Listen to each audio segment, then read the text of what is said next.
नमस्कार विद्यार्थी मित्रांनो, द युनिक अकॅडमीमध्ये तुम्हा सर्वांचं स्वागत आहे. तुम्हाला ठाऊकच असेल, आपण मागच्या एक महिनाभरापासून MCQ सिरीज सुरू केलेली आहे आपल्या 5 तारखेच्या एक्झामसाठी. 5 जानेवारी रोजी जी कंबाईनची एक्झाम होणार आहे त्या संदर्भात प्रत्येक प्रकरणावरती, प्रत्येक चॅप्टरवरती आपण काही प्रश्न काढलेले आहेत. आता आपला अंकगणिताचा विषय जर बघितला तर आपण त्याचे 2 व्हिडिओ आपण सादर केलेले आहेत तुमच्यासमोर. मला वाटतं 3 नोव्हेंबर आणि 17 नोव्हेंबर रोजी, आणि आज 1 डिसेंबर रोजी हा तिसरा व्हिडिओ तुमच्यासमोर येत आहे. आपला या व्हिडिओज मागचा उद्देश हाच आहे की तुमची परीक्षेपर्यंत सर्व चॅप्टरच्या बहुतांश टाईपच्या एक्झाम्पल्सची तयारी व्हावी. तुम्हाला लक्षात यावं की कोणत्या प्रकारचे एक्झाम्पल्स येतात, कोणत्या चॅप्टरवर कोणत्या गोष्टीवर फोकस केला पाहिजे, उदाहरणं सोडवण्याची कशी पद्धत असते, पारंपरिक पद्धत, एखादी शॉर्टकट मेथड असेल तर या सगळ्यांचा विचार करून आपण हे एक मॉड्यूल बनवलेलं आहे. तर त्याचा निश्चितपणे मला खात्री आहे की फायदा होणार आहे. तर आपण आजच्या व्हिडिओकडे वळूया, आजच्या विषयाकडे वळूया आपल्या. तर 3 नोव्हेंबर आणि 17 नोव्हेंबर रोजी आपण हे वर दिलेले जे चॅप्टर्स तुम्हाला दिसत आहेत ते कव्हर केलेले आहेत. म्हणजे संख्या प्रणाली, विभाज्यतेच्या कसोट्या, अपूर्णांक, लसावी मसावी, वर्ग, वर्गमूळ, घन, घनमूळ या 6 प्रकरणावरती आपण 25 प्रश्न 3 नोव्हेंबर रोजी सोडवून दाखवले होते. त्यानंतर 17 नोव्हेंबर रोजी घातांक आणि करणी, म्हणजे सर्ट्स अँड इंडायसेस, जे इंग्रजीमध्ये तयारी करतात त्यांच्यासाठी. सरळ रूप द्या म्हणजे सिम्प्लिफिकेशन, समीकरणे, इक्वेशन्स, वेगवेगळ्या प्रकारची इक्वेशन. कधी कधी तुम्हाला इक्वेशन डायरेक्ट सोडवावी लागतात, कधी तुम्हाला तयार करून मग ती सोडवावी लागतात. शाब्दिक उदाहरणापासून इक्वेशन बनवणं हा गणिताचा मूळ गाभा असतो.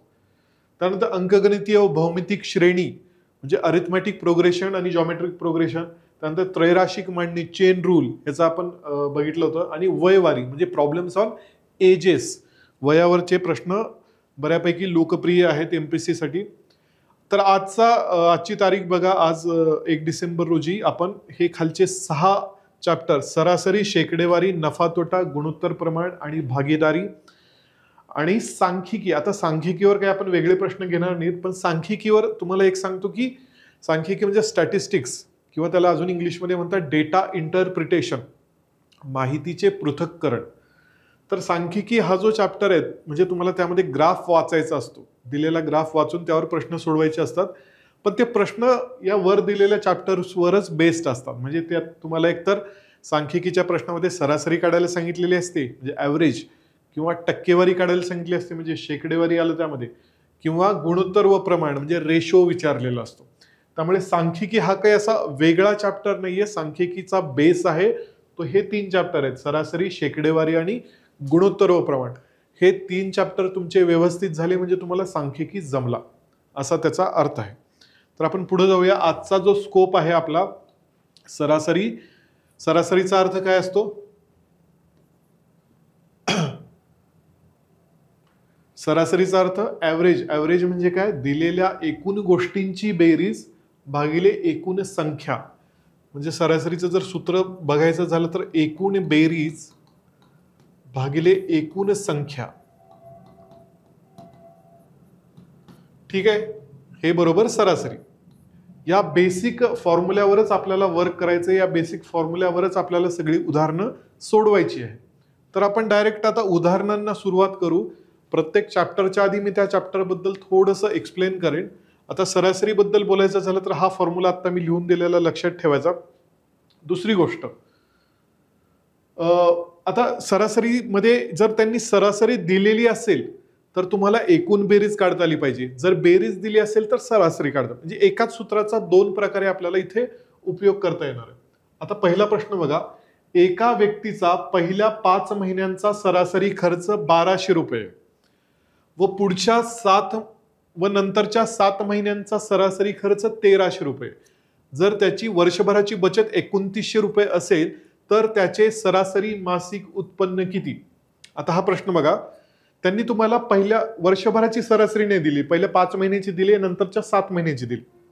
मग या पहिल्या ओळीवरून एका व्यक्तीचा पहिला 5 महिन्याचा सरासरी खर्च, जर 5 महिन्यांचा सरासरी खर्च 1200 असेल तर 5 महिन्यांचा एकूण खर्च किती होईल? एकूण खर्च तर 1200 गुणिले 5 म्हणजे सरासरीला त्या महिन्यांनी गुणले की आपल्याला 5 महिन्याचा एकूण खर्च मिळेल, तो होईल 12×5 = 60 म्हणजे 6,000 रुपये.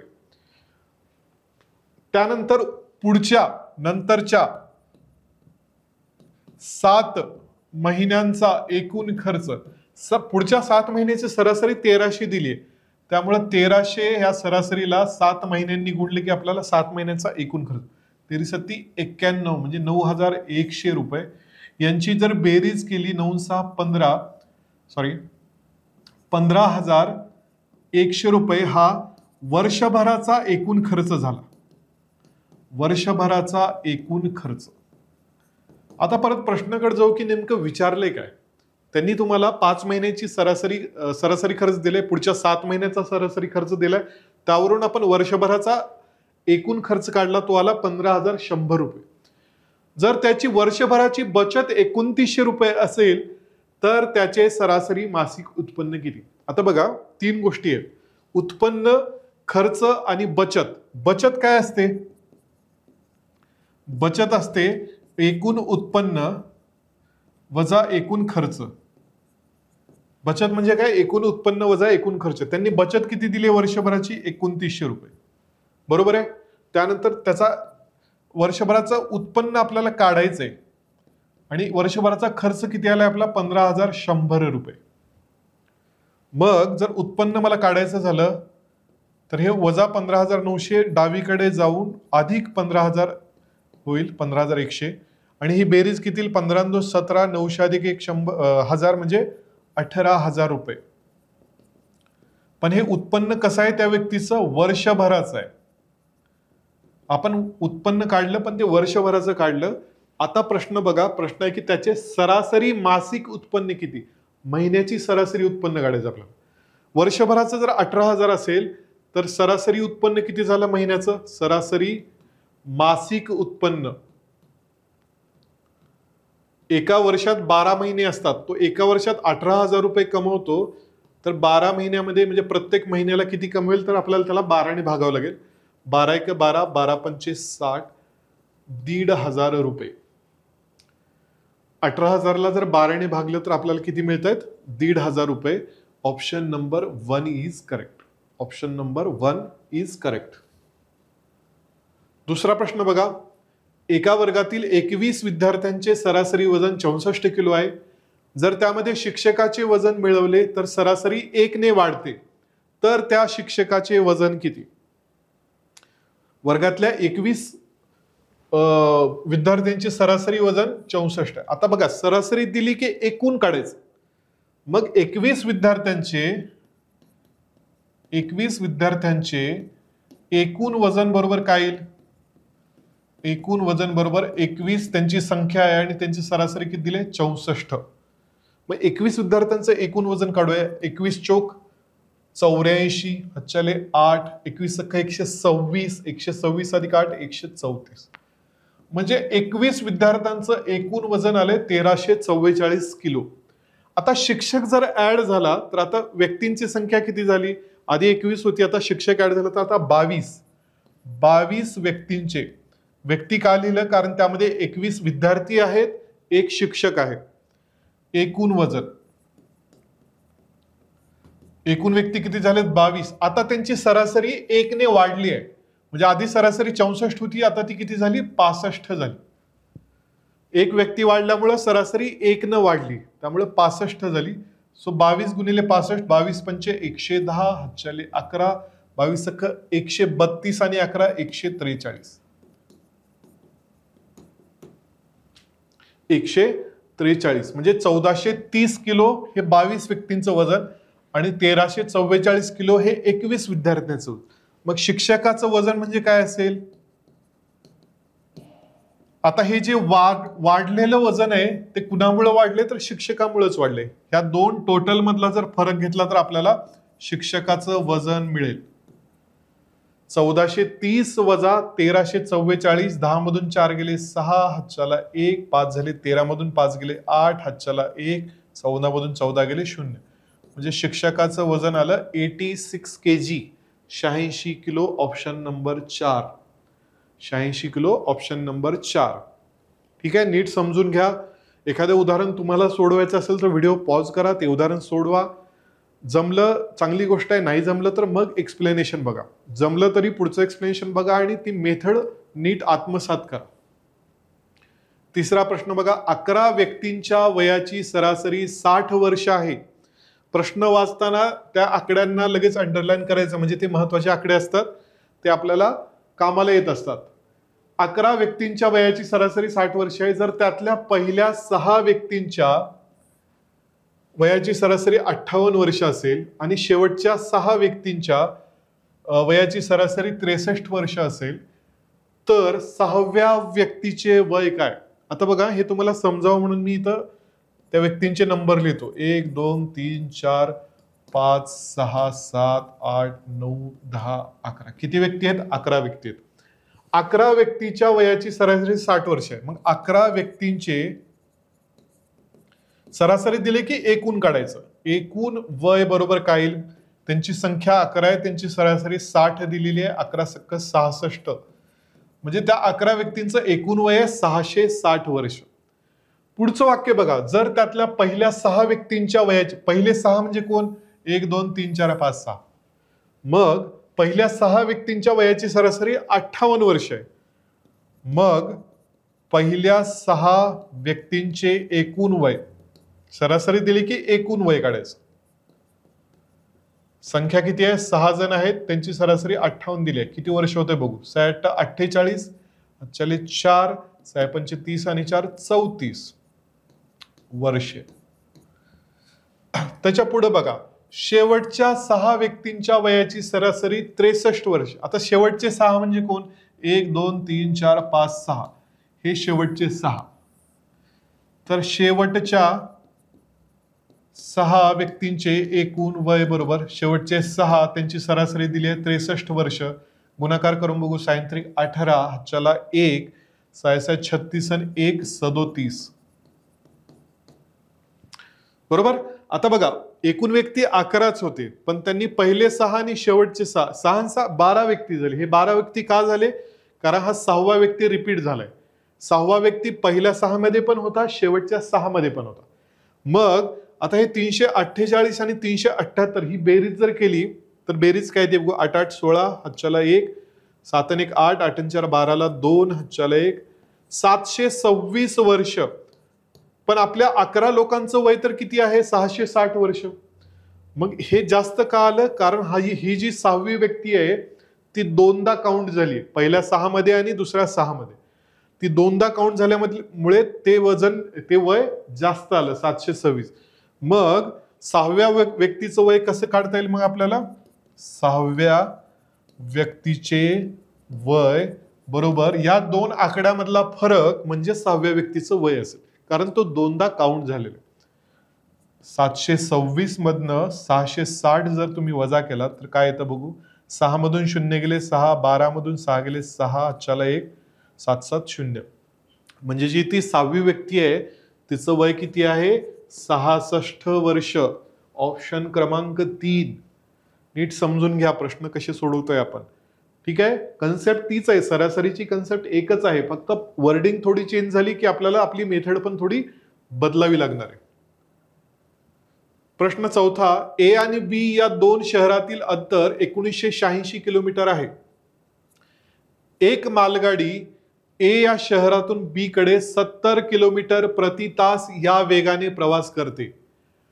बी कडून ए कडे येतानाच्या परतीच्या प्रवासात मात्र त्या गाडीचा वेग 50 किलोमीटर प्रति तास असतो. तर एकूण प्रवासात गाडीचा सरासरी वेग किती होता? आता सरासरी वेग नावाची एक कन्सेप्ट आहे, सरासरी वेग. ठीक आहे, फक्त एवढंच सरासरी वेग हे प्रश्नामध्ये दिसलं की एवढंच एक चेक करायचं की जो प्रवास दाखवलाय त्यांनी, पहिला प्रवास काय आहे? ए कडून बी कडे चाललंय. हे अंतर त्यामध्ये गौण आहे, अंतर ते कितीही असू दे, अंतराचं देणेघेण नाही. फक्त एवढंच बघा की हा जो प्रवास आहे तो पहिल्यांदा ए टू बी आहे आणि दुसऱ्यांदा बी टू ए आहे. म्हणजे प्रवास तेवढाच आहे, जाताना आणि परत येतानाचं अंतर सेम आहे. आणि असं जर असेल तर सरासरी वेगाचं सूत्र आहे 2xy divided by x plus y. यामध्ये x मध्ये जातानाचा वेग एक्सचा अर्थ आहे, आणि वाय म्हणजे परतीचा वेग. ठीक आहे. जर त्यांनी वेग 2 दिलेले असतील, जाताना त्याचा वेग 70 होता, परत येताना 50 आहे, पण प्रवासाचं अंतर मात्र जाताना आणि येताना सेमच आहे, अशा वेळी हे डायरेक्ट सूत्र वापरायचं. मग अंतर इथं 1986 देऊ द्या, 5 लाख देऊ द्या, 27 किलोमीटर देऊ द्या, काही देऊ द्या, त्याचा फरक पडत नाही. फक्त अट एवढीच आहे की तो प्रवासाचं अंतर दोन्ही वेळेस सेम असलं पाहिजे. मग एक्स म्हणजे जातानाचा वेग किती दिलेला आहे, 70 दिलेला आहे. वाय म्हणजे परतीचा वेग किती दिलेला आहे, 50 दिलेला आहे. आणि एक्स प्लस वाय म्हणजे 70 प्लस 50. सो 2 गुणिले 70 गुणिले 50 भागिले 70 प्लस 50 किती, 120. 120. हे शून्य गेले, इथलं एक शून्य गेलं. 2 न जर 12ला भागलं तर बेसख 12, बेत्रिक 6, इथं 25 आलं. बघा वरती काय उरले, 25 7 पावणे 200 म्हणजे 175 भागिले 3, 3 15, 2 उरले 25 झाले, 3 8 24, 58.33, 58.33 किलोमीटर प्रति तास. 58.33 किलोमीटर प्रति तास. So option number 2 is correct. प्रश्न क्रमांक 5 वाजा. एक फलंदाज 22व्या डावामध्ये 154 धावा करतो, त्यामुळे त्याची धावांची सरासरी 4 ने वाढते.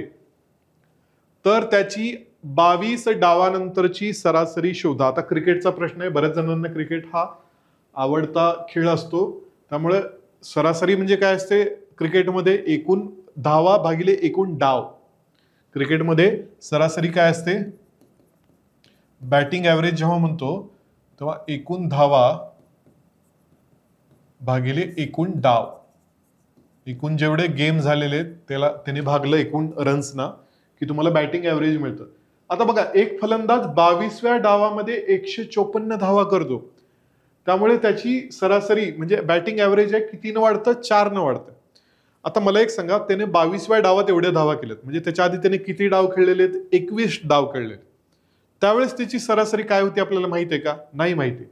म्हणून समजा त्याची 21 डावातील सरासरी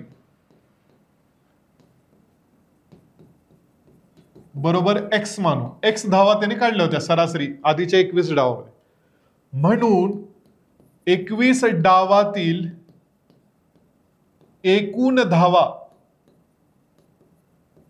तर 21 डाव झालेत आणि सरासरी एक्स, म्हणजे त्याने एकूण धावा किती काढल्यात, 21 एक्स एवढे. आता लक्ष घ्या, 21 डावामध्ये त्याने 21 एक्स एवढे रन काढलेत. 22व्या डावामध्ये किती काढलेत, 154. ह्या झाल्या एकूण धावा, एकूण धावा झाल्या. एकूण डाव किती झालेत, 22 बरोबर सरासरी. नवीन सरासरी किती आली, आता आधी एक्स होती, आता 4 न वाढली, तर एक्स अधिक 4. हे झालं तुमचं समीकरण. बघा, एकूण धावा 22 डावातल्या भागिले एकूण डाव बरोबर नवी सरासरी. आधीची जुनी सरासरी एक्स होती, नवी सरासरी 4 न वाढली म्हणून एक्स अधिक 4. हे आता क्रॉस मल्टिप्लाय करून घेऊ. सो 21 एक्स अधिक 154 बरोबर 22 न जर गुणाकार केला तर 22 एक्स अधिक 22 चोक 88. एक्स एक्स एका बाजूला घेऊ, 22 एक्स वजा इकडचं 21 एक्स होईल.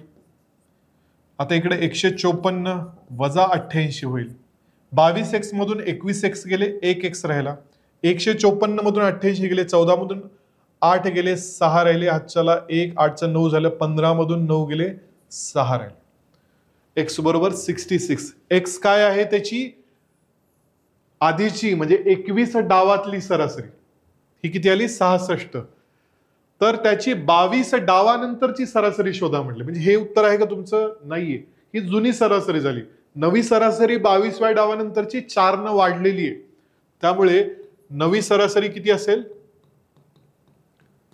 एक्स प्लस 4, 4 ने वाढलेली, म्हणून 66 अधिक 4 बरोबर 70. Option number 4. लक्ष द्या, इथं 66 पण ऑप्शन मध्ये आहे, पण आपल्याला त्यांनी 22 डावानंतरची सरासरी विचारली, म्हणून आपल्याला त्यामध्ये 4 ऍड करावे लागतील. Question number 6. प्रश्न वाचून घ्या. खाली दिलेल्या संख्या मालिकेचा मध्यांक किती आहे?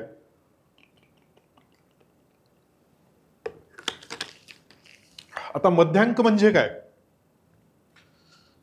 स्टॅटिस्टिक्स किंवा सांख्यिकीमध्ये 3 शब्द असतात: मध्य, मध्यांक आणि बहुलक.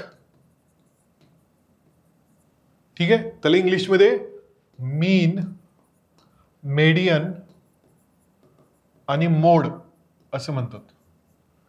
तर ह्या 3 शब्दांचा अर्थ, मध्य म्हणजे ऍव्हरेज, आपण जे आतापर्यंत बघत होतो ऍव्हरेज, सरासरी. मध्यांक म्हणजे काय? मध्यांक म्हणजे मेडियन. आता मध्यांक कसा काढायचा असतो, तर त्या दिलेल्या संख्या आहेत त्या चढत्या किंवा उतरत्या क्रमाने मांडायच्या आणि त्यातली मधली संख्या शोधायची. त्यातला जो सेंटर पॉइंट आहे तो म्हणजे मध्यांक. आणि बहुलक म्हणजे काय? ह्या दिलेल्या सिरीजमध्ये सगळ्यात जास्त वेळा कोणती संख्या आलेली आहे तो त्याचा बहुलक असतो. आता मग मला सांगा, एक एक आपण संख्या इथं चढत्या क्रमाने लिहून घेऊ. सगळ्यात ऑब्झर्वेशन जर केलं तुम्ही तर सगळ्यात लहान संख्या कोणती दिसते बघा? 25 दिसते. 25 किती वेळेस आहे बघूया. त्यानंतर इथे पण 25 आहे. सो 3 वेळेस 25 आहे. सो ते लिहून घेतलं मी, 25. त्याच्यानंतर दुसरी 25 नंतरची मोठी संख्या आहे 27. सो 27 एकदा झालं, दोनदा झालं, 27 तीनदा झालं. सो 27 3 वेळेस लिहून घेऊ. त्याच्या पुढची बघा कोणती आहे संख्या? 30च्या रेंज मधली कुठली दिसते का? नाही. 40च्या रेंज मधली कुठली दिसते का? तर 45 दिसते. हे बघा, याच्यावर मी काट मारतो. 45 एकदा झालं, 45 दोनदा झालं, 45 अजून आहे का? नाहीये. सो 45 नंतर मला वाटतं 46 ही संख्या आहे, त्याच्यावर पण काट मारतो. 46 एकदा झालं, त्यानंतर 46 ही संख्या नाहीये. 40च्या रेंज मधल्या संख्या संपल्या. आता 50च्या रेंज मधल्या बघू कोणत्या आहेत. 50च्या रेंज मधल्या 55 आहे. 55 एकदा झालं, एकदाच आहे 55. त्यानंतर 55च्या नंतर 60च्या रेंज मधल्या मला वाटतं आहेत 66 आहे. हे बघा, 66 एकदा दोनदा. सो 66. 60च्या रेंज मधल्या झाल्या. आता 70ची रेंज बघा आहे का कुठली? 70ची रेंज नाही दिसत आहे. 80ची रेंज 85 आहे. 85 वर एक काट मारली. 85 वर हे बघा दुसरी काट, म्हणजे दोनदा आहे 85. सो 85. सुरुवातीच्या मला वाटते बऱ्यापैकी संख्या कव्हर झालेल्या आहेत. त्याच्यानंतर 86 ही एक संख्या आहे. 86 वर एक काट मारली, 86 वर दुसरी काट मारली. सो 86 ही संख्या दोनदा दिसते. 86 दोनदा आहे. त्यानंतर आय गेस आता 90च्या रेंज मधले आहेत 92 एकदा आहे, 92 दोनदा आहे. सो 92. ठीक आहे. त्यानंतर डायरेक्ट 99 आहे आणि 102 आहे. किती संख्या झाल्या बघू? 1 2 3 4 5 6 7 8 9 10 11 12 13 14 15 16 17 18 19 20. दिलेल्या संख्या पण 20 आहेत. आपण मांडलेल्या चढत्या क्रमाने ज्या मांडल्यात त्या पण संख्या 20 आहेत. आता मी काय म्हटलं, आपल्याला मध्यांक विचारलाय. मध्यांक म्हणजे काय? मधली संख्या.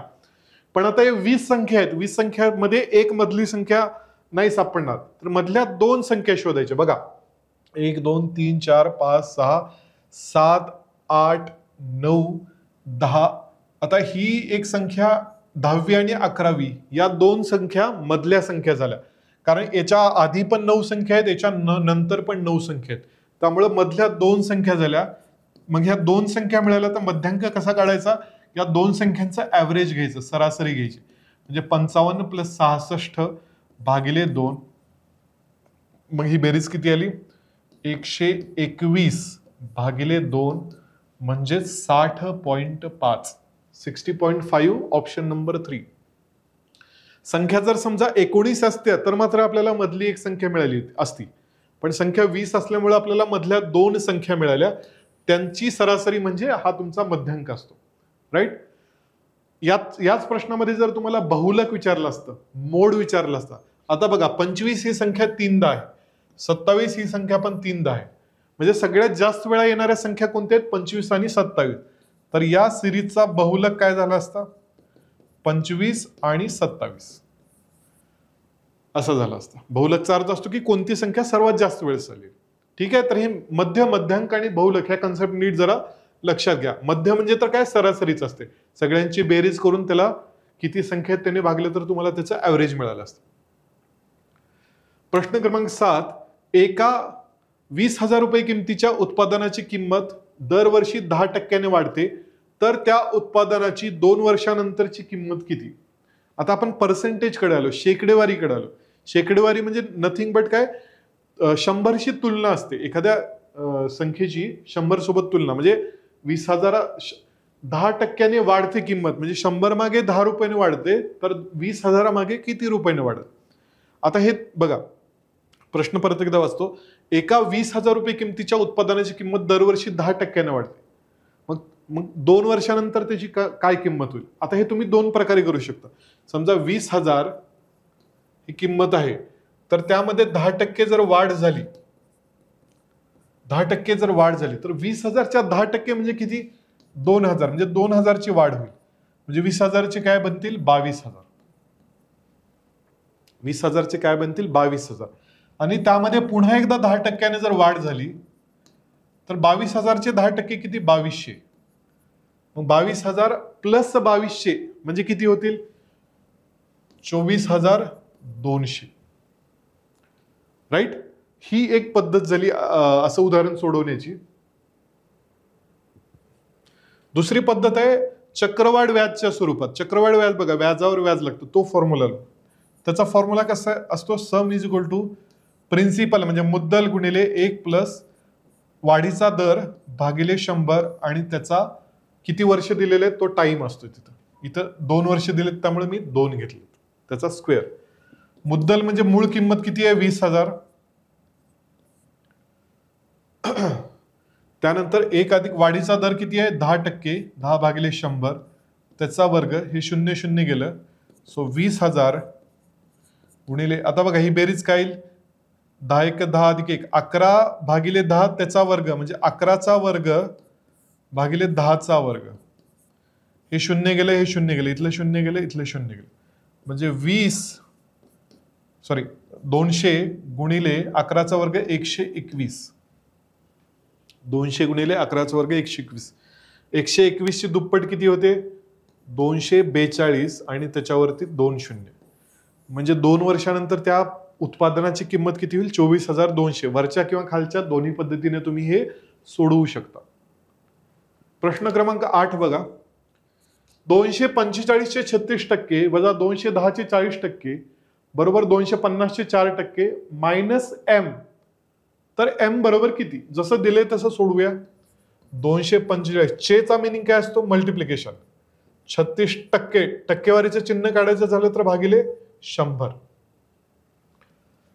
मायनस 210चे 40% म्हणून 40 भागिले 100 बरोबर 250चे 4% मायनस एम. हे आपण आता गणिती स्वरूपात मांडलं. आता बघूया काटताना काय काय होईल. 36 आणि 100 इथं 4 भाग जाईल, 4 9 36, 4 100ला भाग घातला तर 25चा भाग घातला. परत 5 ने भाग जाईल, 5 5 25, 5 चौक 20, 5 9 45. 49 गुणिले 9 भागिले 5. आता 49 गुणिले 9 हा गुणाकार करूया. 9 9 81, हातच्याले 8, 9 चौक 36 आणि 8 44. 441 भागिले 5. इथला 1 0, इथला 1 0, इथला 0, इथला 0. 21 चौक 84 बरोबर. इथं बघा 1 0 गेला, 1 0 गेला. 5 दुनी 10, 5 5 25, 2 दुनी 4 म्हणजे 5 दुनी हे किती आलं? 10 आलं मायनस एम. आता 441ला जर मी 5 न भागलं तर काय येईल बघा. 85 40, 4 उरले 41 झाले. परत 85 40, 1 उरला, 5 दुनी 10, 88.2 मायनस 84 बरोबर 10 मायनस एम. 88.2 मधून 84 गेले, 4.2 उरले बरोबर 10 मायनस एम. एम मी डावीकडे आणतो, पॉझिटिव्ह झालं. 4.2 मी उजवीकडे नेतो, निगेटिव्ह झालं. तर एम बरोबर 10 मधून 4.2 गेले 5.8 राहील. सो एम ची व्हॅल्यू किती आली? 5.8. Option number 2. 5.8 option number 2. Question number 9. एका परीक्षेत एक्स ने 58% गुण मिळवले, वाय ने एक्स पेक्षा 105 गुण कमी मिळवले. जर परीक्षेतील एकूण गुण 700 असतील तर वायची गुणांची टक्केवारी किती?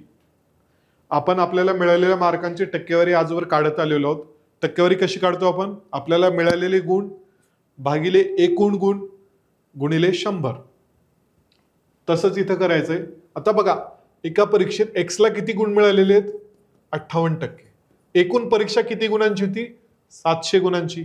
तर आपण एक्स ला मिळालेले गुण किती आहेत ते काढू. एक्स ला मिळालेले गुण 58% मिळालेले आहेत, म्हणजे 58 भागिले 100. किती गुणांच्या? 700 गुणाच्या. कशाच्या 58%? 700च्या 58%. हे 2 शून्य गेले, हे 2 शून्य. 58 गुणिले 7 करून घेऊ. 7 8 56, चले 5, 7 5 35 आणि 5 40. 406 गुण एक्स ला मिळालेले. एक्सच्या गुणाचा आणि वायच्या गुणाचा संबंध कसा दिला बघा. वाय ने एक्स पेक्षा 105 गुण कमी मिळवलेत.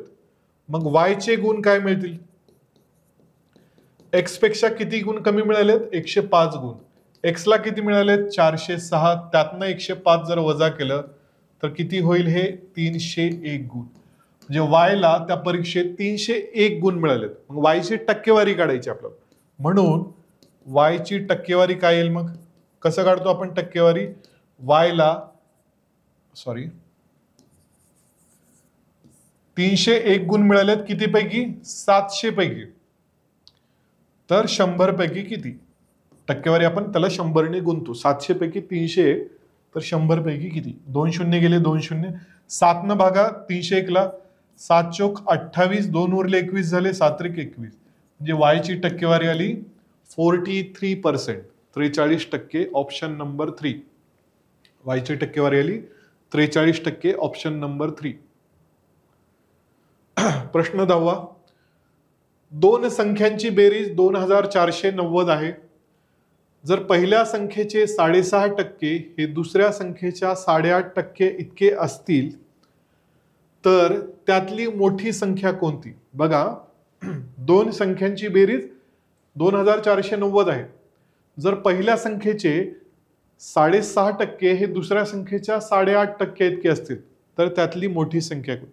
आता हे दोन प्रकार आहे. म्हणजे एकतर तुम्ही पहिली संख्या x, दुसरी संख्या y असं घेऊन पण करू शकता, किंवा नुसतं एकच व्हेरिएबल, नुसतं एकच x एवढं चल वापरून पण करू शकता.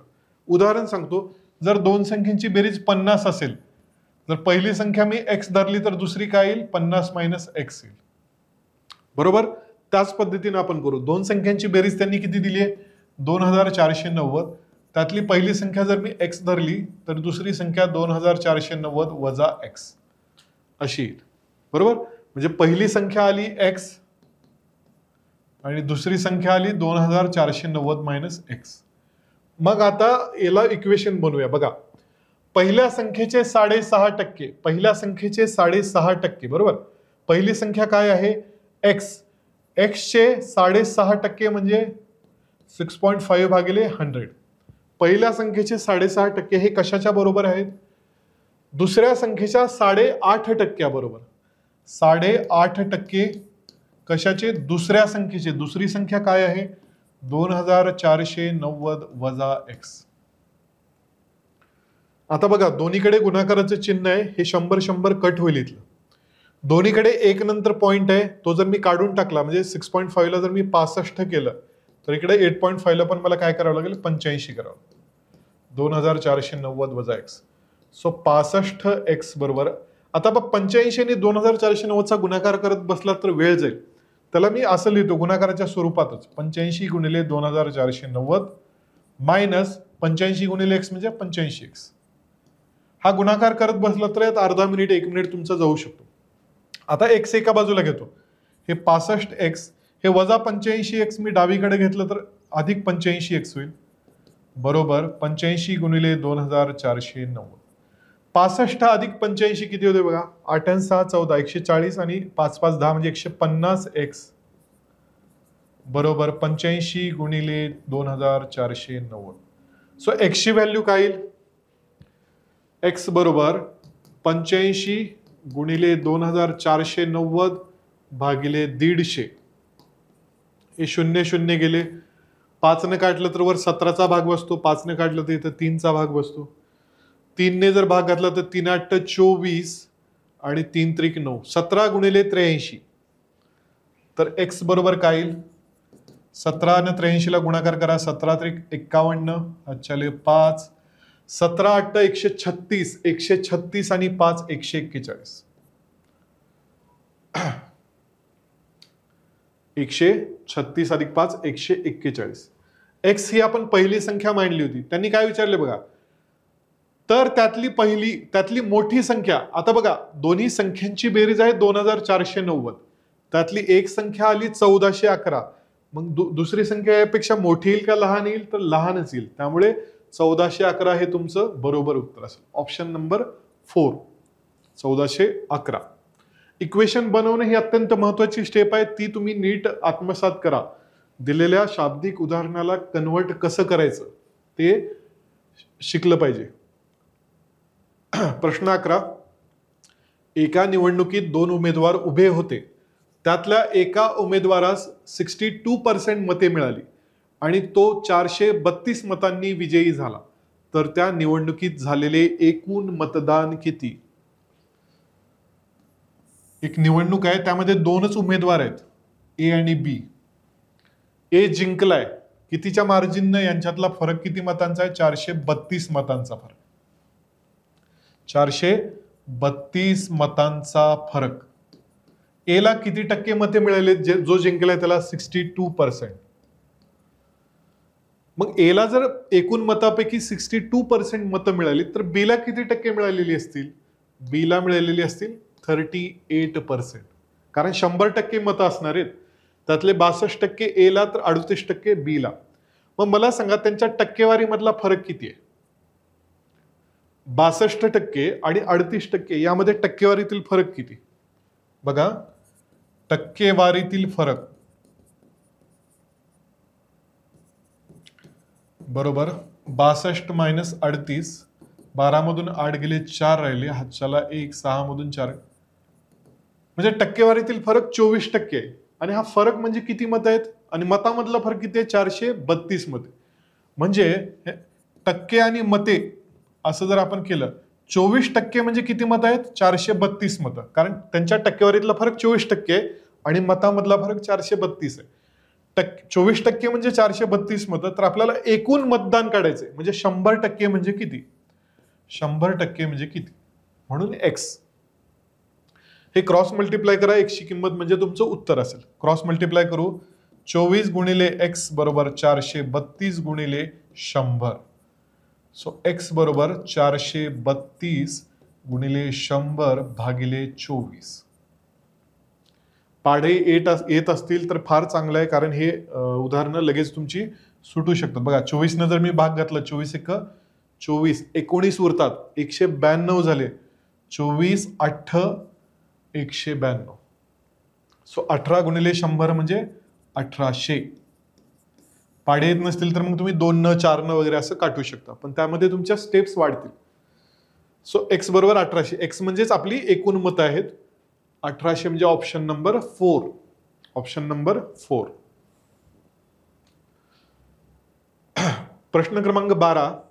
एका परीक्षेत ए ने 30% गुण मिळवले, परंतु तो 15 गुणांनी नापास झाला. बी ने त्याच परीक्षेत 40% गुण मिळवले, त्याला उत्तीर्ण होण्यासाठी लागणाऱ्या गुणांपेक्षा 35 गुण अधिक मिळाले. तर ती एकूण किती गुणांची परीक्षा होती? आता हा पण प्रश्न मागच्या एक्झाम्पल सारखाच आहे. कसा तो सांगतो. ए आणि बी हे एक परीक्षा देत आहेत. ए ला किती टक्के गुण मिळालेले आहेत? 30%. पण तो 15 गुणांनी नापास झालाय, म्हणजे समजा इथे काहीतरी पासिंग मार्क असणार आहेत. तर ए ला किती मार्क कमी पडलेत? 15 गुण कमी पडलेत. पासिंग पेक्षा 15 गुण कमी पडलेत. बीने 40% गुण घेतलेत आणि पासिंग पेक्षा त्याला 35 गुण जास्त मिळालेत. पासिंग पेक्षा 35 गुण जास्त मिळालेत. ए ला पासिंग पेक्षा 15 गुण कमी मिळालेत. मग ए आणि बीच्या टक्केवारीतील फरक किती आहे? टक्केवारीतील फरक 40% मायनस 30% बरोबर 10%. टक्केवारीतील फरक 10% आणि गुणातील फरक किती आहे? बघा, पासिंग पेक्षा 15 कमी आहेत, पासिंग पेक्षा 35 जास्त आहेत. या दोघातल्या गुणांचा फरक किती असणार आहे? 15 अधिक 35 म्हणजे 50 गुणांचा फरक आहे. हा पासिंग पेक्षा 15 कमी आहे, हा पासिंग पेक्षा 35 ने जास्त आहे. त्यामुळं 35 अधिक 15 किती झालं? 50 गुणांचा त्यामध्ये फरक. म्हणजे टक्केवारीतील फरक मग मगासारखंच करूया. टक्के आणि गुण. टक्केवारीतील फरक 10% आहे, तर गुणातील फरक किती आहे? 50. म्हणजे 10% म्हणजे 50 गुण आहेत ह्या परीक्षेत. तर एकूण गुण काढायचे म्हणजे 100% म्हणजे किती? 100% म्हणजे किती? एकूण गुण म्हणजे काय? 100% म्हणजे किती गुण? आता इथं बघा, हे एक प्रकारचं काय म्हणतील त्याला समप्रमाण आहे. ही 10ची 5 पट आहे, तर ही 100ची 5 पट येणार. म्हणजे सोडवण्यापेक्षा तुम्ही डायरेक्ट पण बघू शकता. 10 पाच्या 50 तर 100 पाच्या किती येणार? 100 किंमत 500. ती एकूण 500 गुणांची परीक्षा आहे. Option number 4 is correct. Option number 4 is correct. प्रश्न 13. एक वस्तू 37.5 रुपयाला विकली असता 50% नफा होतो. तीच वस्तू 32.5 रुपयाला विकली तर शेकडा किती नफा किंवा तोटा होईल? बघा, एक वस्तू 37.5 रुपयाला विकली असता 50% नफा होतो. बघा, नफा किंवा तोटा हा नेहमी खरेदी किमतीवर, कॉस्ट प्राइसवर होत असतो. नफा किंवा तोटा हा नेहमी खरेदी किमतीवर होत असतो. आता ही 37.5 रुपयाला विकली म्हणजे 37.5 ही काय झाली? विक्री किंमत झाली, सेलिंग प्राइस झाली. ह्याच्यावर 50% नाही लावायची. जी खरेदी किंमत आधी काढावी लागेल तुम्हाला. खरेदी किंमत बरोबर X रुपये. 37.5 रुपयाला विकल्यावर 50% नफा होतोय. 50% नफा होतोय म्हणजे जी खरेदी किंमत X होती त्याच्यावर 50% नफा म्हणजे काय? 100ची किती टक्के होणार? 150%. खरेदी किमतीचे जर मी 150% घेतले तर मला किती रुपये मिळणार आहेत? 37.5 रुपये. खरेदी किमतीवर 50% नफा, तेव्हा मला 37.5 रुपये मिळणार. आता बघा, 100 ने 150ला भागणं म्हणजे काय? 1.5. X बरोबर 37.5. सो X बरोबर 37.5 भागिले 1.5. एक नंतर पॉईंट आहे त्यामुळे पॉईंट काढून टाकू. म्हणजे 375 भागिले 15. 15 दुनी 30. 7 उरले, 75 झाले. 15 5 75. म्हणजे त्या वस्तूची मूळ खरेदी किंमत किती आहे? 25 रुपये. ती 25 रुपयाची वस्तू जेव्हा मी 37.5 ला विकतो तेव्हा मला 50% नफा होतो. आता त्यांचं म्हणणं काय? ती वस्तू आता 32.5 रुपयाला विकली तर किती टक्के नफा होईल? तर किती टक्के? आता नफाच होणार आहे, कारण खरेदी किंमत 25 रुपये. 25 रुपयाची वस्तू जर 32.5 ला विकलं तर नफाच होणार आहे. त्यामुळे तोटावाले ऑप्शन इथंच कट झाले. आता मला सांगा, ती वस्तू 25 रुपयाची, नफा किती रुपयाचा होणार आहे? 32.5 रुपयाला विकल्यावर 7.5 रुपयाचा नफा होणार. ठीक आहे, ही खरेदी किंमत आणि हा नफा. 25 रुपयामागे 7.5 रुपयाचा नफा होणार आहे. तर टक्केवारीमध्ये काढायचं आहे, त्यामुळे 100 मागे किती? तर 100 मागे किती बघूया कॅल्क्युलेट करून, क्रॉस मल्टिप्लाय. 25x बरोबर 7.5 गुणिले 100. सो x बरोबर, हे जर गुणाकार केला तुम्ही तर हे 750 होईल भागिले 25. सो x येईल 30%. म्हणजे या व्यवहारामध्ये एकूण 30% इतका नफा होणार आहे. Option number 1 is correct. या एकूण व्यवहारामध्ये 30% नफा होणार आहे. प्रश्न क्रमांक 14. एका दुकानदाराने एकाच प्रकारच्या 27 शोभेच्या वस्तू 2100 रुपयांना विकल्याने त्याला 222 रुपयांचा तोटा झाला. एका दुकानदाराने एकाच प्रकारच्या 27 शोभेच्या वस्तू 2100 रुपयाला विकल्याने त्याला 222 रुपयाचा तोटा झाला.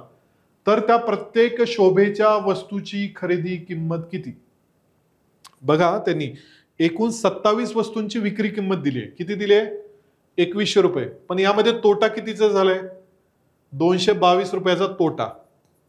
ठीक आहे, ही विक्री किंमत, हा तोटा. मग जेव्हा तोटा होतो तेव्हा खरेदी किंमत ही विक्री किमतीपेक्षा जास्त असते का कमी असते? ज्या वेळेस तोटा होतो त्यावेळेस खरेदी किंमत ही नेहमी विक्री किमतीपेक्षा जास्त असते. ह्या विक्री किमतीमध्ये जर मी तोटा ऍड केला तर मला ह्या सर्व वस्तूंची खरेदी किंमत मिळेल. किती वस्तूंची? 27 वस्तूंची खरेदी किंमत काय येईल? मग 2100 मध्ये हा तोटा मला ऍड करावा लागेल. 2100 प्लस 222 किती आलं? मग 2 2 3 2 2322 रुपये ही या 27 वस्तूंची एकूण खरेदी किंमत आहे. प्रश्न काय विचारलाय? तर त्या प्रत्येक शोभेच्या वस्तूची खरेदी किंमत. प्रत्येक वस्तूची म्हणजे एका एका वस्तूची. सो प्रत्येक वस्तूची खरेदी किंमत म्हणजे हीच 27 वस्तूची आहे, बरोबर. 2322 भागिले 27. आता 27 चा पाडा येत असेल चांगली गोष्ट आहे, नाहीतर बघा 3 2 5 2 7 2 9 9 न खाली पण भाग जातो, वर पण. 9 त्रिक 27, 9 दुनी 18, 5 उरले 52 झाले, 9 5 45, 7 उरले 72 झाले, 9 8 72. परत 3 न भाग घाला, 3 8 24, 1 उरला, 3 संग 18. म्हणजे त्या प्रत्येक वस्तूची खरेदी किंमत 86 रुपये. Option number 2. ऑप्शन नंबर 2 आहे. प्रश्न क्रमांक 15. एका व्यक्तीने 12,000 रुपयात एक फ्रीज आणि एक टीव्ही खरेदी केला. नीट वाचा. त्यानंतर त्याने फ्रीज 20% नफ्याने व टीव्ही 10% तोट्यात विकला. या एकूण व्यवहारात त्याला 2% नफा झाला. तर त्या टीव्हीची खरेदी किंमत किती होती? तर त्या टीव्हीची खरेदी किंमत किती होती? आता बघा, 12,000 रुपयात त्याने 2 वस्तू घेतल्या, टीव्ही आणि फ्रीज. टीव्ही कितीला घेतला, फ्रीज कितीला घेतले आपल्याला माहित नाही. म्हणून मग काय करायचं? पहिली वस्तू कोणती घेतली त्यांनी विकत? फ्रीज. तर फ्रीजची, एका फ्रीजची किंमत X रुपये. मग टीव्हीची किंमत काय असेल? आपण आत्ताच बघितलं होतं. 12,000 मध्ये फ्रीज X रुपयाचा असेल तर टीव्ही 12,000 मायनस X रुपयाचा असेल. कारण 12,000 मध्ये 2च वस्तू घेतल्यात. सो फ्रीज X रुपयाचा, टीव्ही 12,000 मायनस X रुपयाचा. आता पुढे काय म्हणले बघा. त्यानंतर त्याने फ्रीज 20% नफ्याने व टीव्ही 10% तोट्यात विकला. बरोबर. म्हणजे फ्रीजवर 20% नफा झालाय. म्हणजे फ्रीजची किंमत X होती, त्याच्या 20% नफा, 20% म्हणजे 20 भागिले 100, आणि टीव्ही 12,000 वजा X रुपयाचा होता, त्यावर 10% तोटा झालाय. म्हणजे गुणिले 10% म्हणजे 10 भागिले 100, आणि तोटा झाल्यामुळे ह्या नफ्यातून हा तोटा मायनस करावा लागेल. म्हणजे एकूण नफा आपल्याला मिळेल. तर ह्या एकूण व्यवहारात त्याला 2% नफा झालाय. एकूण व्यवहारात म्हणजे काय? 12,000 वर त्याला 2% नफा झालेला. सो 2% कशाचे? 12,000चे. हे झालं तुमचं इक्वेशन तयार. बघा कसं वाचतो.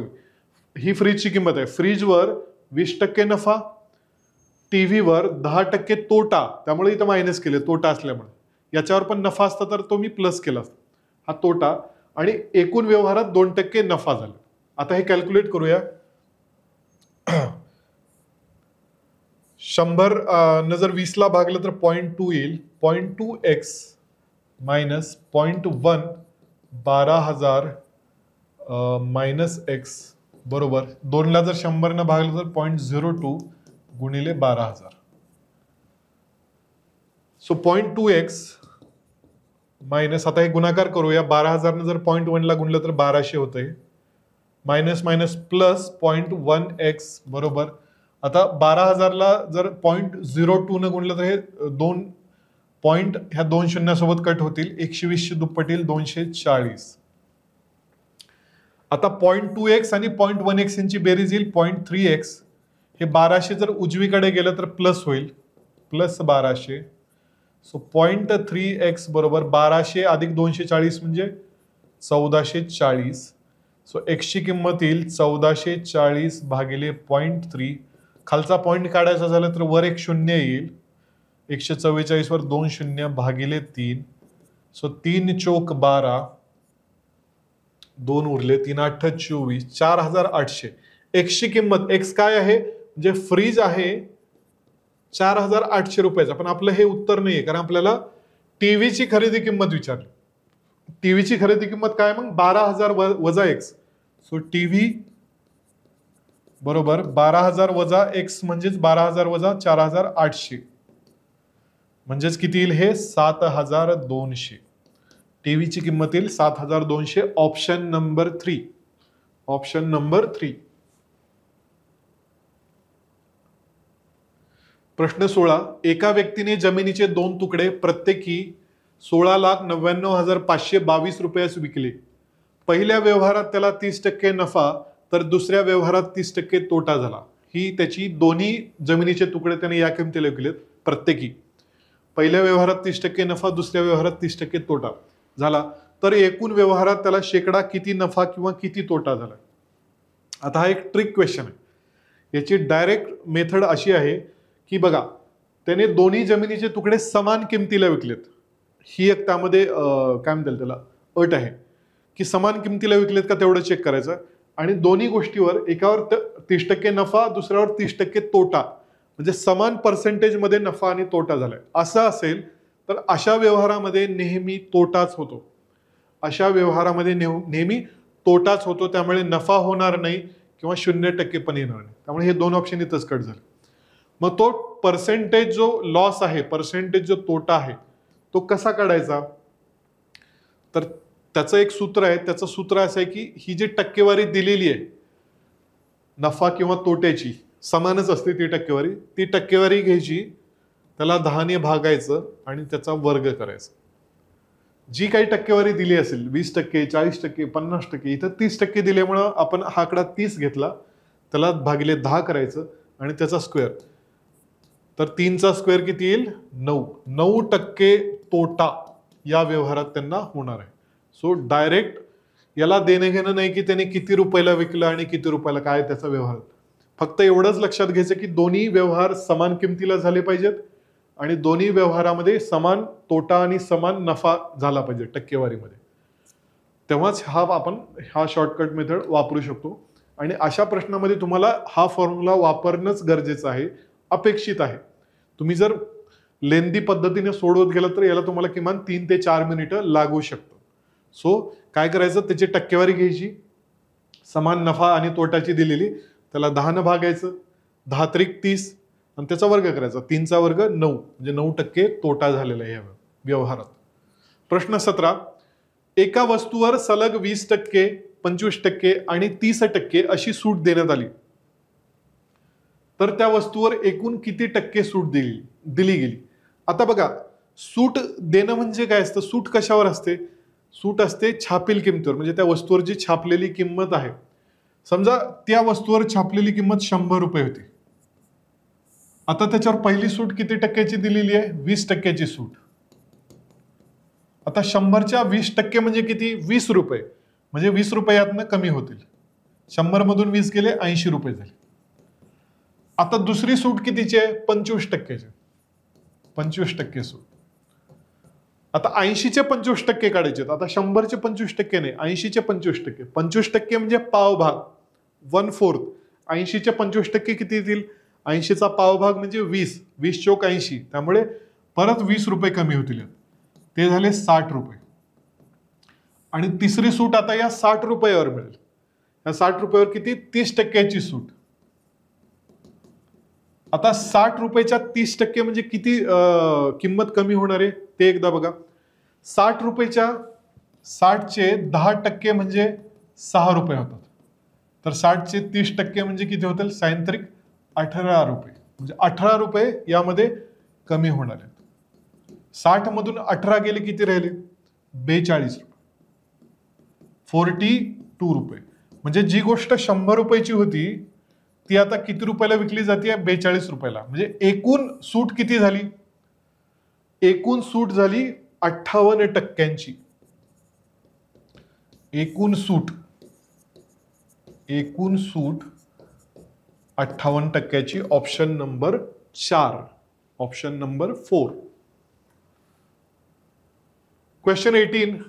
एक दुकानदार एका वस्तूच्या 1440 रुपये इतक्या छापील किमतीवर 25% सूट देतो, तरीही त्याला या व्यवहारात 35% नफा होतो. तर त्या वस्तूची खरेदी किंमत किती?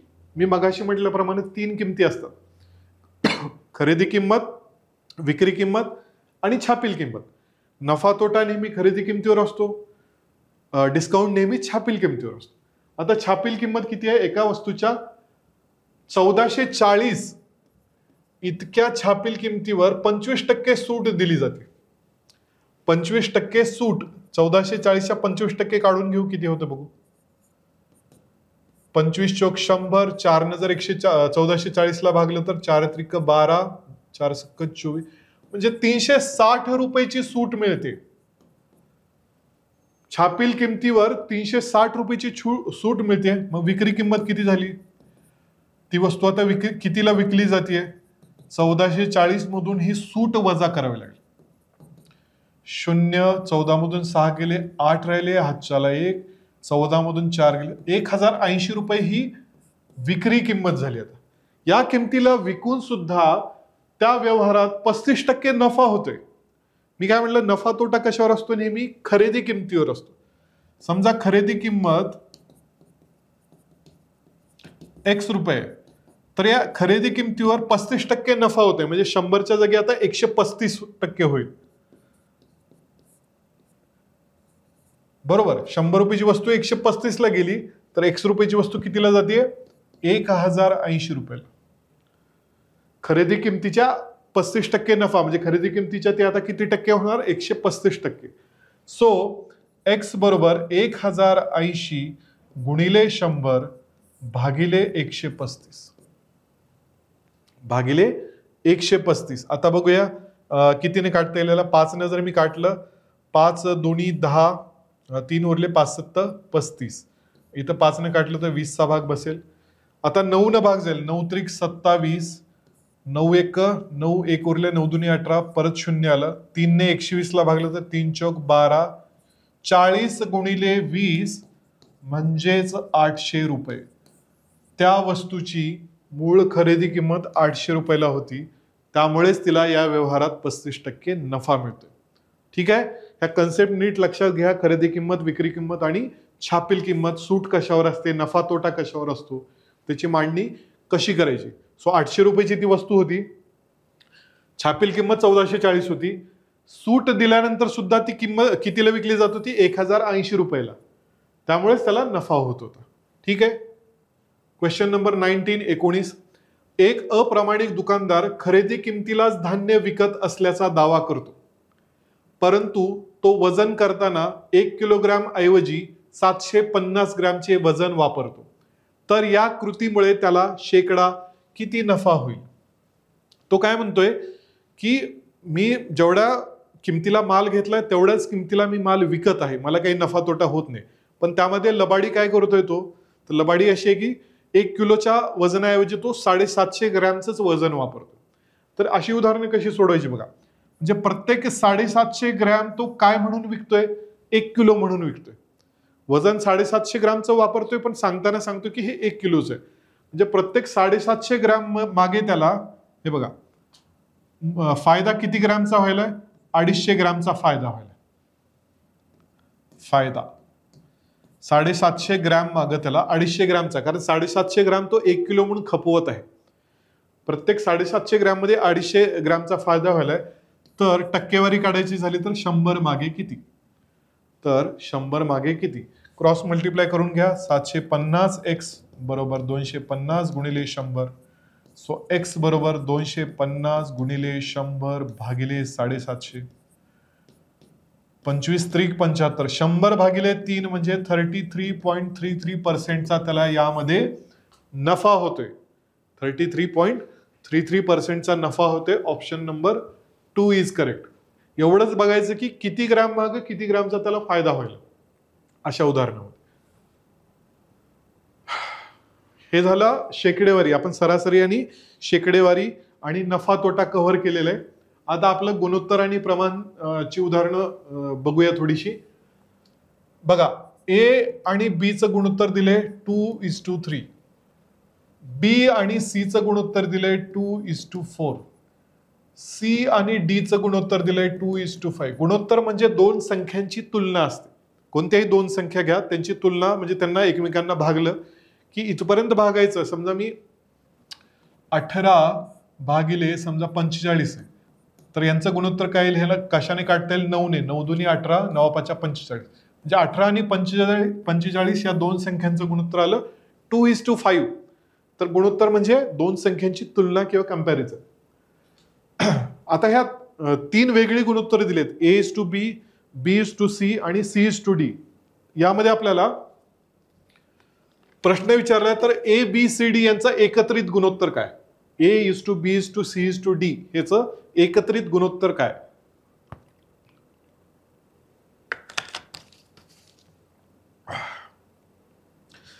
तर हे डायरेक्ट गुणोत्तर आपल्याला तेव्हाच घेता येईल. इथे बघा, इथे A:B आणि B:C यामध्ये कॉमन गोष्ट कोणती आहे? बी आहे. कॉमन बी आहे, पण बी साठीचे आकडे मात्र सेम नाहीयेत. बी साठीचे आकडे सेम नाहीत. इथं बी साठी 3 आहे, इथं बी साठी 2 आहे. त्यामुळे आपल्याला डायरेक्ट नाही घेता येणार. अशा वेळी काय करायचं? बीच्या इकडच्या आकड्यानं या दोन्ही आकड्यांना गुणायचं. म्हणजे काय येईल? बेदुनी 4, बेत्रिक 6. समान संख्येने गुणलं तर गुणोत्तरात फरक पडत नाही. गुणोत्तर तेच राहतं, फक्त आकडे बदलतात, पण गुणोत्तराचा मिनिंग बदलत नाही. तसंच इकडच्या बीच्या किमतीनं इकडे गुणलं, 3 दुनी 6, 3 चौक 12. आता बघा, बी कॉमन आहे तर बीचे आकडे पण सेम झाले. म्हणजे जे कॉमन आहेत त्यांचे आकडे सेम करून घ्यायचे. आता इथं बघा, इथं सी आहे, इथं पण सी आहे, पण सी चे आकडे, आता सी चा इथं आकडा काय झालेला आहे? 12. पण इथं सी चा आकडा काय आहे? 2 आहे. मग 2 ला 12 करू शकतो आपण. कशाने गुणायचं? 6 ने गुणायचं. 6 दुनी 12, 6 पंचे 30. म्हणजे सी पण आता सेम झाला, बी सेम झाला, सी सेम झाला. मग A:B:C:D. ए ची किंमत 4 आहे, बरोबर?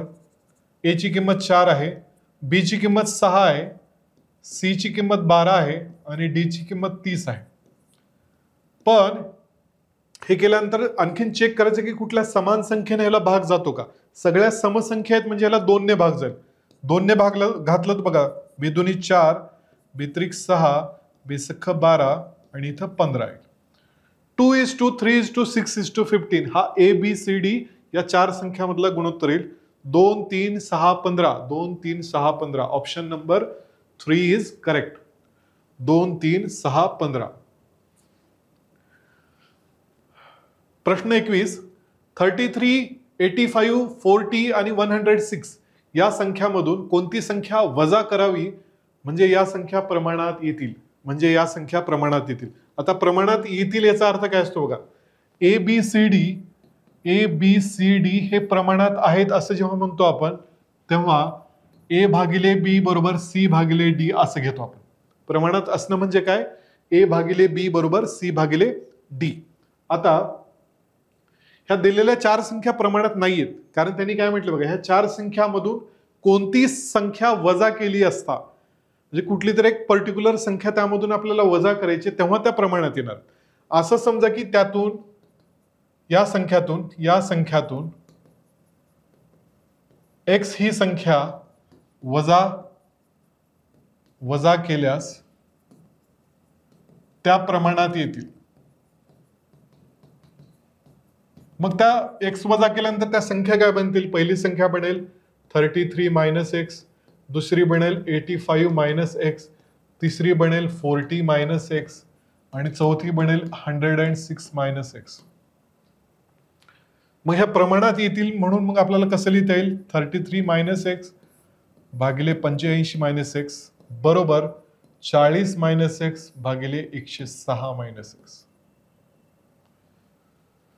आता आपल्याला इथं कोणती संख्या वजा करायची म्हणजे हे प्रमाणात येतील हे काढायचे, म्हणजे एक्स ची किंमत काढायची. तिरकस गुणाकार करून घ्या, म्हणजे 33 मायनस एक्स गुणिले 106 मायनस एक्स बरोबर 40 मायनस एक्स गुणिले 85 मायनस एक्स. आता बघा 33 ने 106 ला गुणतोय आपण, ठीक आहे. 33 गुणिले 106, 106 ची आपण तिप्पट करू शकतो, बरोबर. म्हणजे किंवा इथं गुणाकार पण करून घेऊ शकतो. 106 ला 33, 3 संग 18, हातच्याला 1, 3 0 0 1 ला 1, 3 1 3 प्लस परत 106 ला 3 ने गुणणं म्हणजे 318, 8 9 4 3, 3498 minus 33x minus 106x plus minus x x वर्ग बरोबर 40 न 85 ला गुणूया. 85 ची दुप्पट होते 170, मग 85 ची चौपट होईल 340, म्हणजे 3400 येईल हा गुणाकार. वजा 40x वजा 85x अधिक x वर्ग. बघा डावीकडे पण अधिक x वर्ग आहे, उजवीकडे पण अधिक x वर्ग आहे. 3498 मायनस 106 आणि 33 यांची बेरीज होईल, कारण दोन्हीचे चिन्ह मायनस आहेत. 33 आणि 6 किती होईल 39, मायनस 139x बरोबर 3400 मायनस 85 मध्ये जर 40 ऍड केले तर 125x. आता x एका बाजूला घेऊया आणि आकडे एका बाजूला. हे 3498, हे 3400 इकडं मायनस होईल, इकडं हे वजा 139 इकडे येऊन अधिक 139x होईल, वजा 125x. 3498 मधून 3400 गेले 98 राहिले, 139x मधून 125x गेले 14x राहिले. सो x ची किंमत काय येईल 98 भागिले 14, 14 सत्ती 98, x ची किंमत आली 7. ऑप्शन नंबर 4, x ची किंमत आली 7. म्हणजे या दिलेल्या 4 संख्यामधून 7 ही संख्या जेव्हा मी वजा करतो प्रत्येकामधून, तेव्हा या 4 संख्या प्रमाणात येतील, क्वेश्चन नंबर 22. एका पिशवीमध्ये 1 रुपये, 5 रुपये आणि 10 रुपयाच्या काही नोटा 3, 4, 6 या गुणोत्तरात आहेत. त्या पिशवीत एकूण 2490 रुपये असतील तर 10 रुपयांच्या आणि 1 रुपयाच्या नोटांच्या संख्येमधील फरक किती? हे पण एक टिपिकल एक्झाम्पल असतं. आता बघा गुणोत्तर काय दिले त्यांनी 3, 4, 6. गुणोत्तर दिले की गुणोत्तराला x न लगेच गुणून घ्यायचं. म्हणजे 1 रुपयाच्या नोटा किती आहेत हे बघा, हे 1 रुपये, 5 रुपये आणि 10 रुपये याच्यासाठीचं गुणोत्तर आहे. मग 1 रुपयाच्या नोटा 3x, 5 रुपयाच्या नोटा 4x, 10 रुपयाच्या नोटा बरोबर 6x, राईट. आता 1 रुपयाच्या जेवढ्या नोटा आहेत त्याचे रुपये किती होतील, त्याला 1 न गुणावं लागेल, कारण 1 रुपयाची किंमत म्हणजे 1 न गुणावं लागेल. अधिक 5 रुपयाच्या नोटा किती आहेत 4x, पण त्यांची किंमत किती होईल त्याला किती न गुणावं लागेल, प्रत्येक नोट 5 रुपयाची आहे त्यामुळे 5 न गुणावं लागेल. 10 रुपयाच्या नोटा 6x आहेत, प्रत्येक नोटीची किंमत 10 रुपये त्यामुळे किंमत जर काढायची असेल तर 10 रुपये. अशी जर टोटल किंमत त्या रक्कम जर टोटल काढायची झाली तर ती त्यांनी दिली आहे 2490 रुपये, 2490. मग हे 3x plus 20x plus 60x बरोबर 2490. 60 आणि 20 80, 80 अधिक 3 83x बरोबर 2490. सो x बरोबर 2490 भागिले 83. बघा 80 ची तिप्पट 240 होते, 3 ची तिप्पट 9 होते, म्हणजे ही 83 ची तिप्पट आहे आणि वर एक 0, म्हणजे x ची किंमत किती आली 30. x ची किंमत 30 आली म्हणजे 1 रुपयाच्या किती नोट आहेत 3x म्हणजे 90 नोट आहेत. 5 रुपयाच्या किती नोट आहेत 4x म्हणजे 120 नोट आहेत. आणि 10 रुपयाच्या किती नोट आहेत 6x म्हणजे 6×3=18 180 नोट आहेत. त्यांनी आपल्याला प्रश्न काय विचारले तर 10 रुपयाच्या आणि 1 रुपयाच्या नोटांच्या संख्येमधील फरक किती? 10 रुपयाच्या नोटा 180 आहेत, 1 रुपयाच्या नोटा 90 आहेत. 180 मधून 90 गेले, 90 नोटा.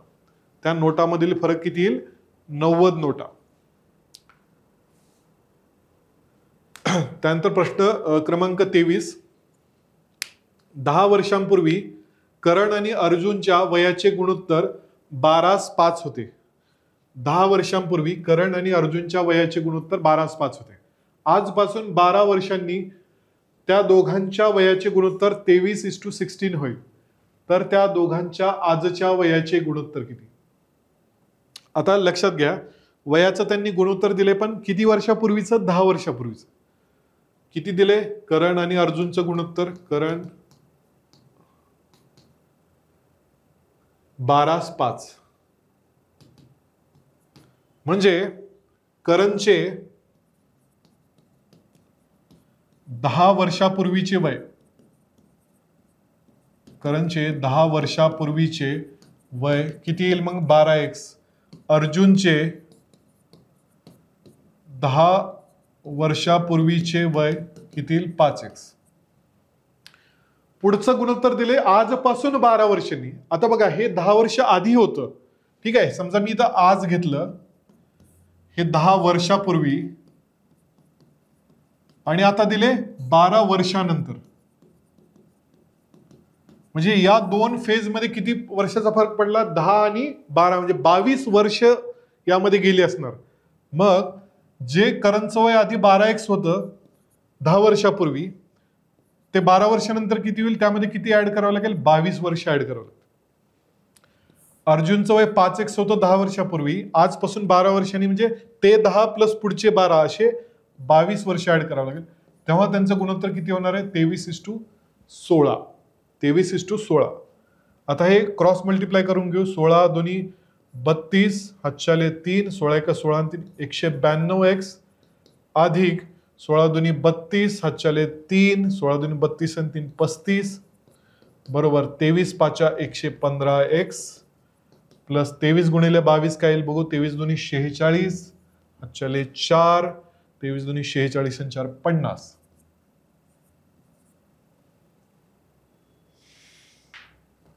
तर 192x, x एका बाजूला घेऊ, मायनस 115x बरोबर 506 मायनस 352. 506 मायनस 352. 192 मधून 115 गेले किती येतं बघू. 12 मधून 5 गेले, 7 राहिले. चला 1, 9 मधून 2 गेले, 7 राहिले. 77x बरोबर 506 मधून 352 गेले, 6 मधून 2 गेले, 4, 10 मधून 5 गेले, 5 राहिले. चला 1, 5 मधून 4, 154. सो x किती आलं? 77ची दुप्पट. x ची व्हॅल्यू आली 2. मग करणचं 10 वर्षापूर्वीचं वय किती होईल? 12 गुणिले 2 बरोबर 24 वर्ष. आणि अर्जुनचं 10 वर्षापूर्वीचं वय किती होईल? 5 गुणिले 2 बरोबर 10 वर्ष. हे त्यांची 10 वर्षापूर्वीची वय आहेत बरं. ही त्यांची 10 वर्षापूर्वीचं. मग करणचं आजचं वय काय होईल? आजचे वय 10 वर्षापूर्वी तो 24 होता, तर आज 34 होईल. आणि अर्जुनचे आजचे वय, अर्जुनचे आजचे वय 10 वर्षापूर्वी तो 10 वर्षाचा होता, तर आज 20 वर्ष होईल. मग आजच्या वयाचं गुणोत्तर काय येईल त्यांचं? 34:20. 2 न भागलं तर 17:10. आजच्या वयाचं गुणोत्तर येईल 17:10. 17:10. Option number 2. Question number 24. ए ने 70,000 रुपयाची गुंतवणूक करून एक व्यवसाय सुरू केला. 5 महिन्यांनी 96,000 इतके भांडवल गुंतवून बी या व्यवसायात भागीदार झाला. जर वर्षा अखेरीस त्यांना 18,000 रुपयांचा नफा झाला असेल, तर ए आणि बी या दोघांच्या नफ्याच्या वाट्यातील फरक किती असेल? आता बघा, हे भागीदारी म्हणजे पार्टनरशिपची उदाहरणं आहेत. यामध्ये एकच गोष्ट लक्षात ठेवायची की इन्व्हेस्टमेंट किती केली आहे आणि किती काळासाठी केली. म्हणजे ए ची इन्व्हेस्टमेंट आणि बी ची इन्व्हेस्टमेंट. ए ची इन्व्हेस्टमेंट किती आहे? 70,000. किती काळासाठी आहे? ए पूर्ण वर्षभरासाठी आहे, म्हणजे 12 महिन्यासाठी.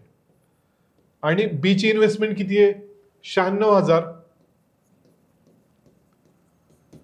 पण तो कधी आलाय? 5 महिन्यांनी आलाय, म्हणजे वर्षातले पहिले 5 महिने तो नाहीये या व्यवहारात, फक्त पुढचे वर्षातले 7 महिने आहेत. त्यामुळे 7 न याला तुम्हाला गुणावं लागेल.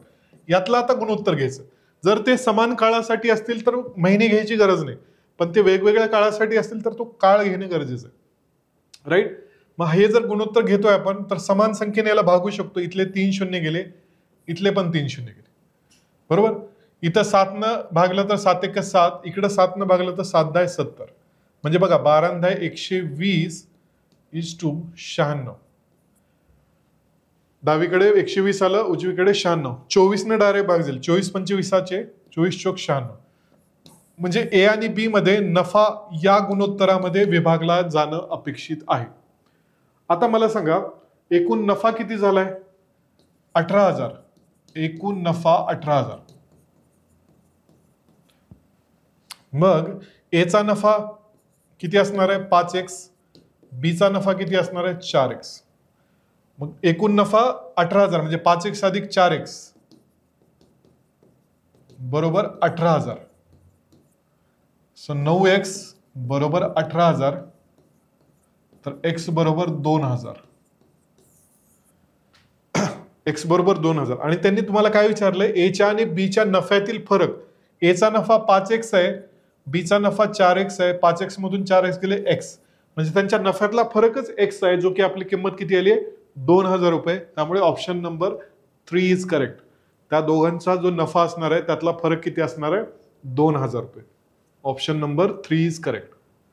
आणि आजचा आपला शेवटचा प्रश्न आहे, अगेन भागीदारीवरच आहे, पार्टनरशिपवरच. ए, बी आणि सी यांनी अनुक्रमे 30,000, 45,000 आणि 40,000 रुपये गुंतवून एक व्यवसाय सुरू केला. 6 महिन्यांनी ए ने गुंतवणूक दुप्पट, बी ने 1/3 तर सी ने 2.5 पट केली. तर वर्षपूर्तीनंतर त्या तिघांना प्राप्त होणाऱ्या नफ्याचे गुणोत्तर काय असेल? एका वर्षानंतर त्यांना नफ्याचं काय गुणोत्तर असेल? आता इथं बघा, ते तिघं पण वर्षभरासाठी आहेत, पण त्यांची गुंतवणूक ही पहिल्या 6 महिन्यासाठी वेगळी आहे, दुसऱ्या 6 महिन्यासाठी. तर त्यांचं गुणोत्तर काढताना आपण इथं ए, बी आणि सी लिहून घेऊ. ए कडे बघा, ए ने 30,000 रुपये गुंतवलेत, पण किती काळासाठी? पहिल्या 6 महिन्यासाठी. कारण दुसऱ्या 6 महिन्यांनी ए ने गुंतवणूक दुप्पट केली. मग ए ची गुंतवणूक पहिल्या 6 महिन्यासाठी 30,000 आहे आणि पुढच्या 6 महिन्यासाठी दुप्पट आहे. ए ने गुंतवणूक दुप्पट केली, म्हणजे 30,000 ऐवजी आता ती किती केली? 60,000 केली, बरोबर. आता गुणोत्तर घ्यायचं आपल्याला. ह्याच्या गुणोत्तरातच त्यांना नफा मिळणार आहे. बी ची गुंतवणूक पहिल्या 6 महिन्यासाठी किती आहे? 45,000. 6 गुणिले 45,000 आणि पुढच्या 6 महिन्यासाठी किती आहे? बी ने 1/3 केली ती गुंतवणूक. 1/3 कशाच्या? 45,000च्या. सी ने पहिल्या 6 महिन्यात गुंतवणूक किती केली आहे? 40,000. म्हणजे पहिल्या 6 महिन्यात 40,000 अधिक दुसऱ्या 6 महिन्यात त्यांनी गुंतवणूक किती केली आहे? 2.5 पट वाढवली, बरोबर. 2.5 पट केली आहे. 2.5 पट म्हणजे 2.5 किंवा 5/2. कशाच्या? 40,000च्या. तर हे कॅल्क्युलेट केलं तर आपल्याला उत्तर मिळणार आहे. आता बघा, 30 गुणिले 6, 3 संग 18, 1 2 3 4 अधिक 6 6 36, 1 2 3 4 इज टू 45,000ची 6 पट. 45,000ची दुप्पट होते 90,000 आणि 90 ची तिप्पट जर केली तर 270. ठीक आहे. किंवा हे 3 शून्य लिहून घेऊ इथे. 6 पंचे 30, 3, 6 चौक 24 आणि 3 27. 2,70,000 झाले. प्लस हे 3 दोन्ही 6, 45ची दुप्पट केली तर 90,000 इज टू 40,000 गुणिले 6, 6 चौक 24, 1 2 3 4 0 प्लस 2 6, 5 3 15, 15 चौक 60 आणि त्याच्यावर 1 2 3 4. हे टोटल करूया. 36 आणि 18 हिची टोटल होते 54. 54 वर 1 2 3 4 0 इज टू हे बघा 1 2 3 4 1 2 3 4 0 आणि 27 अधिक 9 किती? 36 इज टू 1 2 3 4 1 2 3 4 शून्य लिहून घेऊ. 60 अधिक 24 किती? 60 आणि 20 80 84. या गुणोत्तरात त्यांना प्रॉफिट मिळणार आहे. आता हे गुणोत्तर आपण सिम्प्लिफाय करू. हे बघा, हे 4 शून्य कटून जातील, इथले पण 4 शून्य कटून जातील, इथले पण 4 शून्य. सो 54:36:84. कशाने भाग जाईल बघा यांना आता. 2 ने जर भाग घातला तर 27, 18 आणि 42. परत 3 ने भाग जाईल. 3 9 27, 3 संग 18 आणि 14 त्रिक 42. सो 9:6:14 या गुणोत्तरामध्ये त्या तिघांना प्रॉफिट मिळणार आहे. काहीच आपण वेगळं केलेलं नाही. त्यांची इन्व्हेस्टमेंट किती महिन्यासाठी आहे? पुढची इन्व्हेस्टमेंट त्यांनी दुप्पट केली 6 महिन्यासाठी. याने पुढची इन्व्हेस्टमेंट 1/3 केली 6 महिन्यासाठी. तर याच पद्धतीने आपण त्यांचा रेशिओ घेतला. इन्व्हेस्टमेंट आणि टाइमच्याच रेशिओमध्ये त्यांना प्रॉफिट मिळत असतो. So 9:6:14. Option number 3 is correct. तर हे होते आपले आजचे 25 प्रश्न. नीट हेच रिवाइज करा, सोडवून बघा, स्वतः सोडवा, मेथड्स बघा कोणत्या मेथडनं सोडवलेलं आहे. आणि पुढच्या 15 डिसेंबरला आपण पुढचे उरलेले चॅप्टर म्हणजे वेगवेगळ्या अंतर, काळकाम वेग, नळ आणि टाकी, परम्युटेशन कॉम्बिनेशन, प्रोबॅबिलिटी म्हणजे संभाव्यता आणि भूमिती हे आपले राहिलेले चॅप्टर्स कव्हर करणार आहोत. तर तो पण व्हिडिओ चुकवू नका. तर आज आपण थांबूया इथेच. धन्यवाद. All the best.